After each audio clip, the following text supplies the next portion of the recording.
Was determined he was not getting in the house, and he didn't. I have bruises to prove it.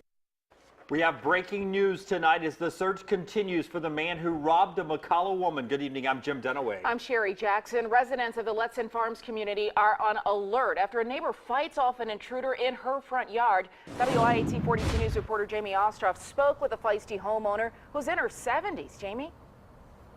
The first thing the victim wants all of you to know is that she is just fine tonight, but of course we do have to keep in mind that she was a victim of a violent crime, so we are going to protect her identity. In a pristine neighborhood, in broad daylight, it was something this 72-year-old woman never saw coming when a stranger came to her door. Very polite, very well dressed and nice looking. I should have just told him to go away when he told me he was out of gas. That's a pretty lame excuse for knocking on somebody's door these days, isn't it? He told her his phone was dead and asked to borrow hers, so she brought it out. I've just always tried to help people and thought the best, I always think the best of people. That's when he grabbed her by the wrist and pulled out a gun. When I saw that gun, I just thought, oh, this is not happening. This can't be happening. Then, something the intruder never saw coming. I think he thought I was a low lady that had no strength, but I'm very, very strong. I just knew that I was going to fight, and I was not going to, if he killed me, it would be in my front yard. It would not be in the house. I held the gun away from me.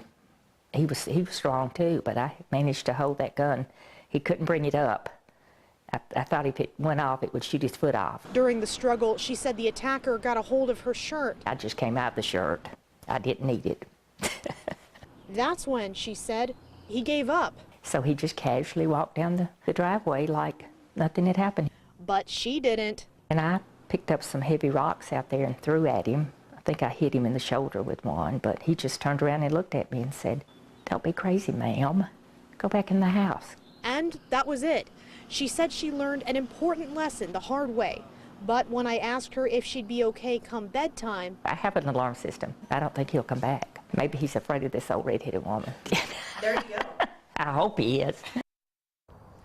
The victim tells me she and a sketch artist did their very best to come up with this composite image of what the suspect might look like, though the victim did want to point out that the man that came to her house with that gun did look a little bit younger and a lot friendlier than the face you see here. But if any of this does ring any bells and you can help detectives catch this guy, give Jefferson County Sheriff's Office a call. For now, we are live in McCalla. Jamie Ostroff, WIAT 42 News, coverage you can count on.